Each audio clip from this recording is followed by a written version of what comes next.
Ma'am, can you pretend to be my mom for the school play? The lonely CEO's daughter whispered. The lunchtime buzz filled the elementary school cafeteria. Laughter, trays clattering, juice boxes popping open. Children chattered in clusters, their high-pitched voices bouncing off the tiled walls like a well-rehearsed symphony of youth. At the far end of the room, Anna moved quietly between tables, her pale blue uniform slightly wrinkled, her golden blonde hair tied back neatly in a low ponytail. She carried a tray of spaghetti and applesauce, placing it gently before a small boy who grinned in appreciation. She gave him a soft smile and moved on. No one really noticed Anna. To most, she was just the janitor, the one who swept floors, cleaned up juice spills, wiped down tables, the one who always kept her head down. But if anyone had looked closely, really looked, they might have seen the sadness lingering behind her bright blue eyes, a quiet ache that seemed etched into her expression, no matter how gently she smiled. At the farthest table in the cafeteria, near the windows where the light spilled in from the playground, a little girl sat alone. She wore a soft pink dress, her light brown curls falling messily around her shoulders. A tiny pair of white shoes dangled from her feet, not quite reaching the floor. Her tray sat untouched in front of her. Spaghetti gone cold, juice box unopened. Her blue eyes, so much like Anna's, stared blankly at her food. Anna's footsteps slowed. The little girl did not speak. She did not play. She did not laugh like the others. Something pulled at Anna's chest. Something primal. Something painful. She had seen this girl before, of course, just in passing. But today, the stillness in her felt different. The girl looked up. Their eyes met. Anna froze. The child slipped off the bench, walked slowly toward her, her tiny hands nervously gripping the edge of her dress. "Ma'am," she whispered, barely audible above the cafeteria noise. "Can you pretend to be my mom for the school play, just for today?" Anna's heart stopped. She stared at the little face in front of her, round cheeks, soft curls, blue eyes full of longing. Blue eyes. That same impossible shade of blue. Her throat tightened, her hands trembled. She crouched down instinctively, her knees almost giving out beneath her. "I'm sorry, sweetheart. What did you say?" Anna asked softly, her voice catching. The girl looked down, then back up with a mixture of embarrassment and hope. "Everyone in class has a mommy coming for the play next week," she said. "But my daddy said he is too busy. Again. And my teacher said we could ask someone we trust, just to pretend. Only pretend." She paused, shyly twirling a lock of hair around her finger. "You look kind," the girl said simply. "You feel safe." Anna swallowed hard. The noise of the cafeteria faded into a dull hum. The world felt suddenly very far away. She stared into those eyes. She knew those eyes. Her fingers brushed the girl's cheek, almost by accident. It felt like touching a dream she had forced herself to forget. A name floated up from a memory long buried. Chloe. She had whispered that name to herself for years, held it in her chest like a secret prayer, imagined 100 times what her little girl might look like now. And here she was, right here, asking for a mother, not knowing her real one was kneeling in front of her. Tears blurred Anna's vision. She tried to blink them back. I would be honored," Anna whispered, her voice trembling. Chloe smiled. A small, hopeful smile. Anna bit the inside of her cheek, fighting the overwhelming need to break down right there on the cafeteria floor. She nodded slowly, unable to find more words. She had spent years searching, and somehow, impossibly, her daughter had found her first. The storage room behind the cafeteria was quiet, dimly lit, lined with stacked paper towel boxes and janitorial supplies. A faint scent of lemon-scented cleaner lingered in the air. Anna sat on a metal folding chair in the corner, elbows on her knees, head in her hands. Her fingers trembled. She had not stopped shaking since Chloe's voice whispered those words earlier. "Can you pretend to be my mom?" Pretend. The irony was unbearable. Her name, Chloe, still echoed in her ears, awakening memories she had spent years trying to silence. But now, everything came rushing back with blinding clarity. More than 5 years ago, Anna had not been a janitor. She had been the wife of a powerful man, a beautiful home, a bright future. Jason Carter had once looked at her like she was the only light in his world. And when Chloe was born, everything should have been perfect. But it was not. In the weeks after giving birth, Anna had changed. Her smile faded. Joy slipped through her fingers like sand. She could not sleep. She cried without knowing why. She felt broken. No one had warned her about postpartum depression. She only knew that something was deeply wrong, and the guilt of not being the perfect mother consumed her. She remembered the night she stared at Chloe in the crib, terrified she would fail her. The fear was not rational, but it was real. She began to believe Chloe would be better off without her. The pain wrapped around her like a vice, unrelenting.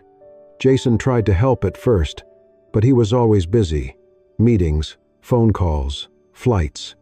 His mother, cold and commanding, stepped in. "You need rest, Anna," she had said one morning, placing a hand on her shoulder. "Let us take care of Chloe for a while. You need to get well, for her." Anna had agreed, hoping it would only be for a short time.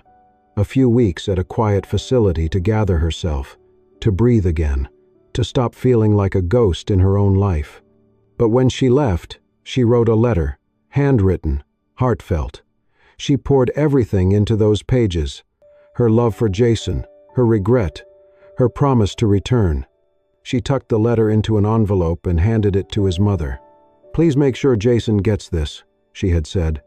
His mother had nodded, smiled, lied. Anna had no idea the letter would never reach him. No idea that her own words, her final tether, would be destroyed by the very hands she trusted. 2 weeks into treatment, she was told not to contact anyone. "Focus on recovery," the nurses said. "Your family will be there when you are better."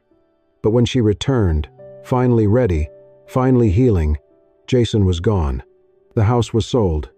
His phone number disconnected. No one would tell her where they had gone. She had stood on the sidewalk that day, holding her bag and the small gift she had bought for Chloe, a stuffed rabbit, feeling like the world had closed in. Jason had believed she had walked out, abandoned them. She had tried everything, hired private investigators, called old friends. Nothing. It was like they had vanished. For years, Anna drifted.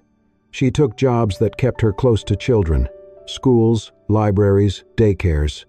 Her heart pulled her to places where she thought she might feel Chloe's presence. It was hopeless, but she never stopped hoping. And then, this school, a small, elite elementary school in a quiet suburb. She had no reason to believe Chloe would be here, but something in her gut had told her to take the job. And today, her daughter had spoken to her. Anna pressed her hands to her face, holding in the sob that threatened to tear through her. She had lost so much. But now, sitting in this dim storage room, surrounded by cleaning supplies and broken memories, she realized something. She had been found. Not by the world, not by Jason, but by the little girl with blue eyes who had simply said, "You look kind." The small auditorium buzzed with excitement as the children prepared for their dress rehearsal. Bright construction paper hearts lined the stage walls. Above the curtain, bold letters spelled out, "Mother's Day, a celebration of love." Anna stood backstage, smoothing out the wrinkles in her modest navy blouse. Her hands trembled slightly. She had never imagined she would be here, on this stage, standing in the role that was once hers by right. Across the room, Chloe twirled in her soft pink dress, her curls bouncing with each spin. She beamed as she spotted Anna. "You came," she whispered, rushing over and throwing her small arms around Anna's waist. Anna knelt down, hugging her gently, careful not to let the flood of emotion overtake her. "Of course I did, sweetheart." Chloe grinned, her eyes lighting up. "I told everyone you would." Before Anna could reply, Chloe grabbed her hand and pulled her toward a group of children gathered in a semicircle. "This is my mom," Chloe announced proudly. A few kids nodded. One boy smiled. A girl in overalls whispered, "She's pretty." Anna smiled politely, but her heart felt like it would crack open. If only they knew. The teacher clapped her hands. "All right, everyone. Let's take our places. This is just a rehearsal, but let's make it our best one yet." Anna followed Chloe to the center of the stage. Their scene was short, a simple dialogue between a child and her mother about love and gratitude. Chloe had memorized her lines perfectly. As the spotlight flickered on, Chloe looked up at Anna with glowing eyes. "Mom," she began, "thank you for always being there even when no one else was. I love you more than all the stars." Anna stared at her, caught off guard.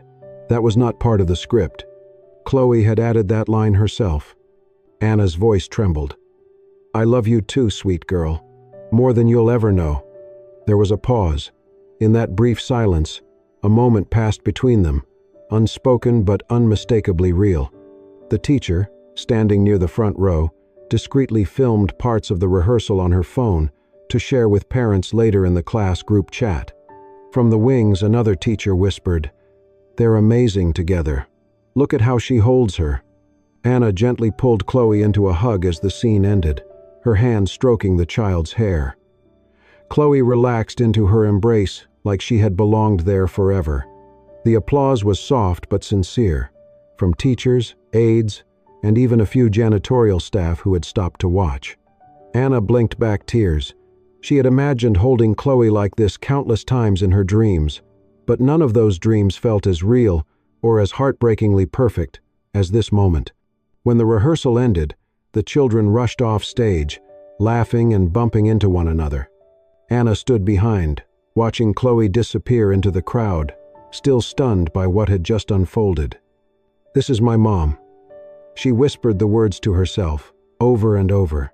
Back in the front office, Miss Linda, the class assistant, smiled as she uploaded the short video to the parent group thread on the school app. It was a sweet moment, too beautiful not to share. She didn't know that one clip would unravel everything. Hundreds of miles away, in a sleek office on the 27th floor of a downtown skyscraper, Jason Carter leaned back in his leather chair, reviewing quarterly reports when his phone buzzed. A new message from the parent group chat. He rarely checked it, but something compelled him to open the video. It began with the Mother's Day title screen, then panned to Chloe, standing on stage beside a woman with soft blonde hair and piercing blue eyes. His heart stopped. Anna, his ex-wife, Chloe's mother. Jason sat forward, eyes wide, breath caught in his chest. He watched as Anna knelt beside Chloe, as they hugged, as they spoke the words of a mother and daughter, his daughter. The video ended. Jason stared at the screen, frozen. It was her. She was back, and she was holding his daughter. The principal's office was quiet, too quiet. The ticking of the wall clock filled the tense air, each second like a warning drumbeat. Anna sat stiffly in the chair across from the window, hands clenched tightly in her lap. Her blue eyes were red, but dry, for now. She had been summoned here without explanation, but she already knew. The door opened sharply. Jason Carter stepped in. Tall, composed, and unmistakably furious. He closed the door behind him with a click that echoed through the silence. His sharp suit contrasted with the warm, colorful posters on the wall. His eyes met hers, and for a moment, neither of them said a word. Then, "What the hell do you think you're doing?" he snapped. Anna flinched. Jason took a step forward, his jaw tight, voice low but laced with fury. "You had no right to be near her, to touch her, to pretend." "I wasn't pretending," Anna said quietly, cutting him off, voice shaking. "I wasn't pretending anything." Jason's eyes flashed. "You walked out on her, on me, and now you show up like nothing happened? You think you can just stroll into her life in a janitor's uniform and play mother?" "I didn't walk out," she whispered. Her voice cracked. "Jason, you don't know what happened. You never knew, because no one let me tell you. I saw what I needed to see," he growled. "You left. You disappeared. You didn't even try to come back." Anna stood up, her composure unraveling. That's not true." Jason laughed bitterly, but there was no humor in it. "Tell me something. Do you even know what her favorite book is? What she's afraid of at night?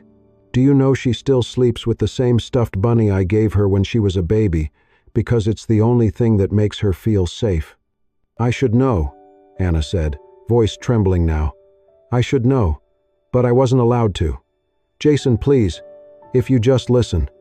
"No," he snapped. "Stay away from her. Whatever this is, whatever guilt you're trying to ease, it ends here. She doesn't need you. We don't need you." Anna's knees felt weak, but she stayed on her feet, tears finally slipping down her cheeks. "She came to me, Jason. I didn't seek her out. She asked me to be her mom for a play, just for a day, and for that one moment, she felt like mine again." "She's not yours," Jason said coldly. "Not anymore."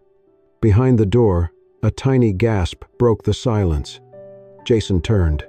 So did Anna. The door creaked open slightly, revealing Chloe's wide, confused blue eyes peeking through. "Daddy?" she said softly. Jason's face dropped. "Chloe." Chloe stepped into the room, her little hands gripping the fabric of her dress. "Why were you yelling? Why are you mad at Miss Anna?" Anna instinctively took a step toward her, but stopped herself. Jason knelt beside his daughter, guilt flickering in his eyes. "Sweetheart, this is complicated." Chloe looked at Anna, then back at her father. "She's nice. She made me feel like I had a real mom." Jason closed his eyes. Anna turned away, unable to bear the weight in Chloe's voice. The silence that followed was sharp, thick with pain. Chloe stared at them both, her young mind trying to make sense of emotions too big for her small heart. The late afternoon sun cast long shadows through the school's rear corridor, painting the old linoleum floor in stripes of amber and gray. Anna sat on a weathered bench outside the art supply room, her hands folded tightly in her lap. Across from her sat Mrs. Delaney, one of the oldest teachers at the school. With her silver gray bun and reading glasses perched low on her nose, she carried the kind of presence that made students behave better just by walking into the room. But today, her sharp eyes were soft with concern. "I saw what happened, Anna," Mrs. Delaney said gently. "After rehearsal, then in the office today. Are you all right?" Anna forced a smile that barely formed. "I will be." Mrs. Delaney hesitated, then leaned forward. "That little girl, Chloe, she's your daughter, isn't she?" Anna's eyes welled immediately.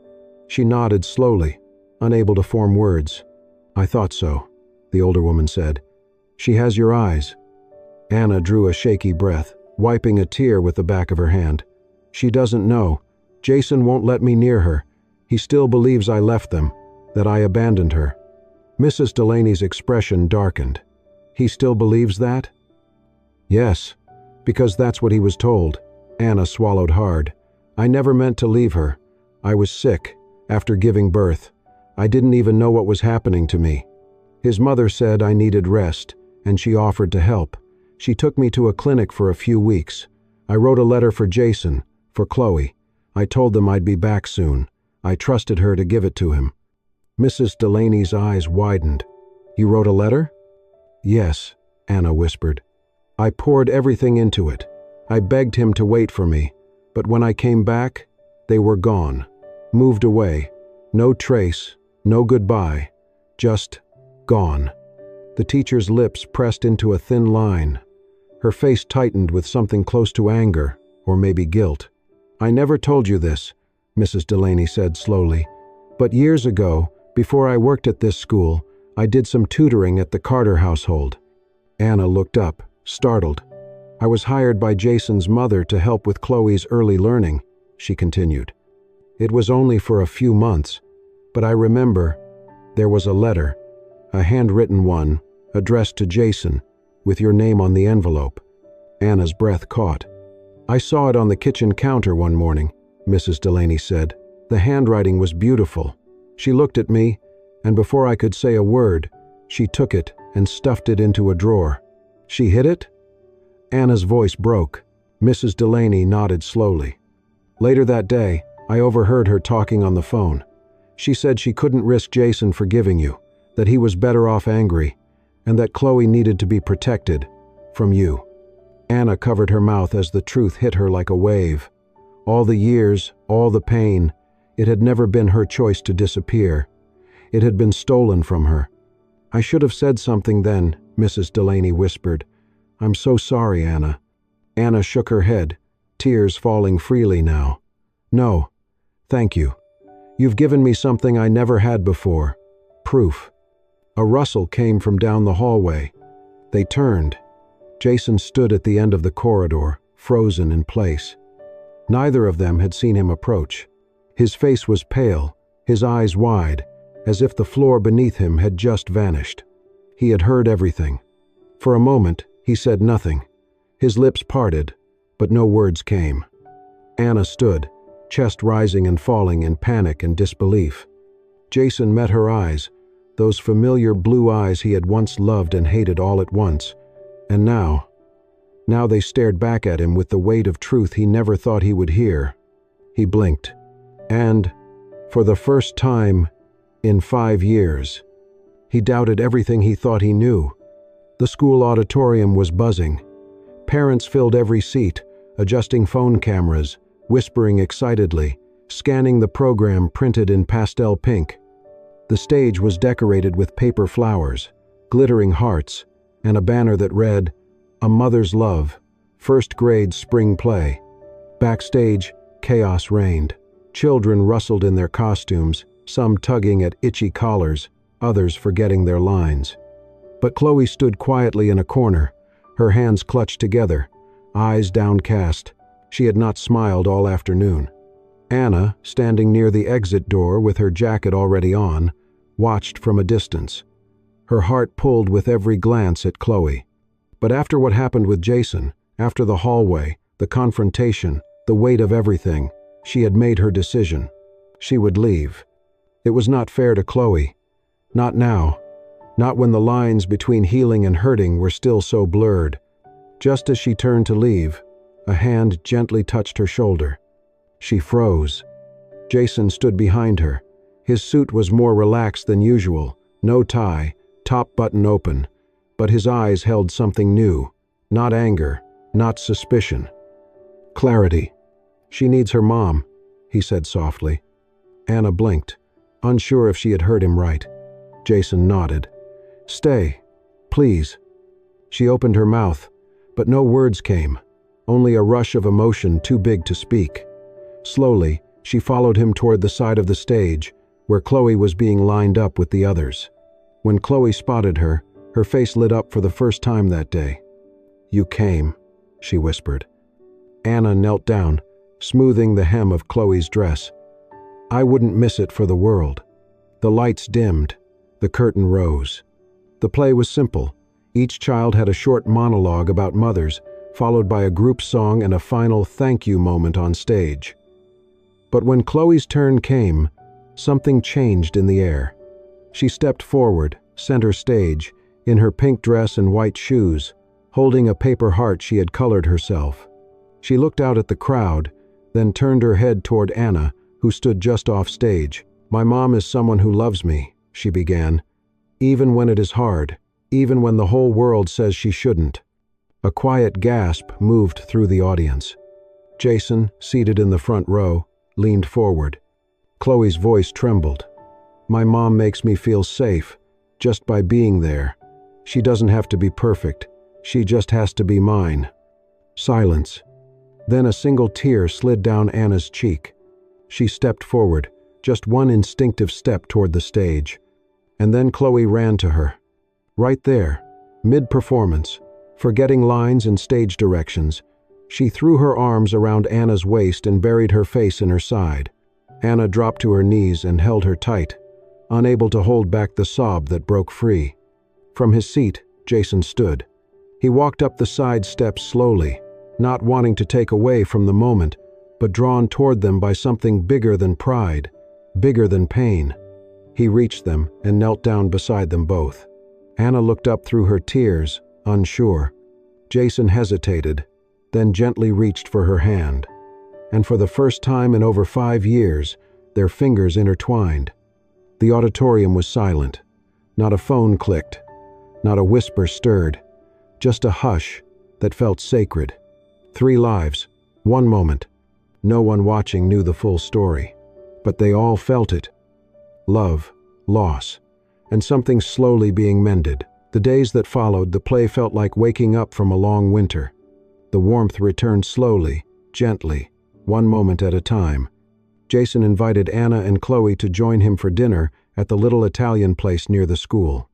The next day, they went to the park, where Chloe squealed as Jason pushed her on the swings, and Anna caught her in open arms at the bottom of the slide. They laughed, really laughed, for the first time in years. In the evenings, Anna would read to Chloe while Jason worked in the kitchen. Then, Jason would quietly join them on the couch, listening to the sound of Anna's voice as Chloe rested her head on her lap, eyes fluttering closed. It felt like something broken was quietly stitching itself together again. One night, as they walked out of a bookstore, Chloe clutching a new picture book in one hand and Anna's fingers in the other, Jason turned to Anna. "I didn't know she could smile like that," he said. Anna looked over at Chloe. "She has your stubbornness," she replied with a soft smile. "And your heart," he answered, almost in a whisper. There were still awkward silences, still pauses filled with unspoken pain. But the conversation came easier now. They talked about the past, honestly, painfully, but without blame. Jason had cried once. Quietly, when Chloe was asleep, Anna had found him sitting alone on the porch, eyes red. "I'm sorry," he had said, "for believing what I was told, for not fighting harder to find the truth." Anna had said nothing, just sat beside him, resting her head against his shoulder. Forgiveness was not a switch. It was a slow, steady flame, and it was burning again. But peace never comes without one final test. It arrived on a Saturday morning. Jason had stepped out to grab coffee. Anna and Chloe were painting birdhouses in the backyard when the front gate creaked open. A woman stood there, dressed immaculately, with icy eyes and a purse clutched tightly in both hands. "Hello, Anna," she said coolly. Anna stiffened. Chloe looked up, confused. "Who's that, Mommy?" she asked innocently. Anna didn't answer. Jason's mother stepped forward. "I heard you've returned," she said. "I assumed this little reunion was temporary, but it seems I was mistaken." Anna stood up slowly. "You don't belong here." "I disagree," the older woman replied. "I'm Chloe's grandmother, and I will not stand by while you manipulate your way back into her life. I'm not manipulating anyone." "You're unstable," she hissed. "You always were. You left that child once, and I won't let you hurt her again." "I never left her." Anna's voice rose with emotion. "You made Jason believe that. You took my letter. You destroyed my chance to come back." Chloe clung to Anna's leg, frightened by the tone. Just then, the gate slammed again. Jason stood behind his mother, coffee still in hand, frozen in disbelief. His mother turned. "Jason, call your lawyer. If she keeps interfering, I'll petition for custody myself. I'll do whatever I must to protect Chloe." Jason stared at her, then walked forward, slowly, deliberately. "No," he said firmly. She blinked. "Excuse me? You don't get to threaten her. Not anymore." He looked at Anna, then down at Chloe, who stared up at him with wide blue eyes. He turned back to his mother. His voice was calm, but unshakable. "She's Chloe's mother. And mine. Once. I won't lose her again." Silence fell like a weight between them. His mother's expression faltered, disbelief slowly turning to something that looked like fear. Without another word, she turned and walked away. Jason knelt beside Chloe and wrapped his arms around her. Anna crouched beside them, brushing hair from her daughter's eyes. For the first time, they stood together not in secret or shadow, but as a family. The sky was soft and blue, scattered with slow-moving clouds. The weekend sun cast a golden glow across the park, where families gathered with picnic blankets and baskets, their laughter echoing through the air. Near the edge of a wide grassy field, a little girl in a pink dress darted between the trees, arms outstretched like wings. "Mom, Dad, look at me!" Chloe shouted joyfully as she twirled and spun, her curls bouncing with each step. Anna sat on a nearby bench beneath the shade of a large oak, smiling as her daughter ran through the grass. Her blonde hair shimmered in the sunlight, tucked into a loose braid that had begun to unravel from chasing after Chloe earlier. A warm breeze tugged at her cardigan. Without a word, Jason walked up behind her and draped a soft cream-colored scarf over her shoulders. Anna turned slightly, touched by the simple gesture. "Thank you," she said. Jason gave a small smile, then crouched down in front of her. "You untied your shoes again," he said gently, motioning toward her feet. "I got a little too into freeze tag," she laughed, lifting one foot.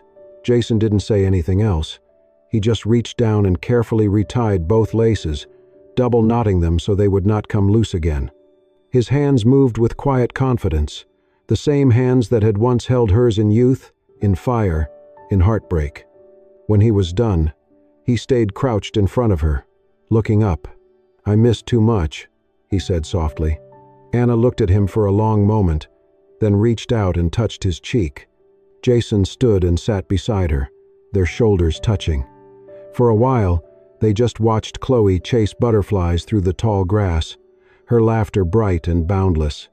"Do you think she remembers?" Anna asked quietly. "From when she was a baby?" Jason shook his head. "Maybe not in words, but I think she feels it. She always looked like something was missing, until now." Anna's eyes shimmered. Jason looked at her again, more certain than he had been in years.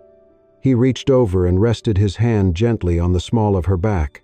Then he leaned in and whispered, "Let's not miss another play again, as a family." Anna smiled, a full, open smile that reached her eyes. She nodded, tears brimming but not falling. Across the field, Chloe turned and saw them watching. "Come play," she called.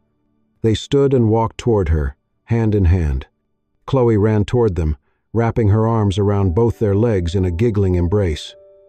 Jason lifted her into his arms, and Anna leaned into them, her heart full in a way she had not thought possible. There, under the warm light of an ordinary afternoon, nothing was perfect, but everything was right. A mother, a father, a daughter, and a second chance no one saw coming. Sometimes, life gives us second chances in the most unexpected ways. Not to erase the past, but to write a new chapter, one filled with truth, healing, and love. If this story touched your heart, if it made you pause and feel something deep within, please take a moment to subscribe and tap that hype button to support soul-stirring stories. Your support means the world and allows us to keep sharing stories that heal, inspire, and remind us all that even in brokenness, love still finds a way. We'll see you in the next story. Stay kind, stay human, stay hopeful.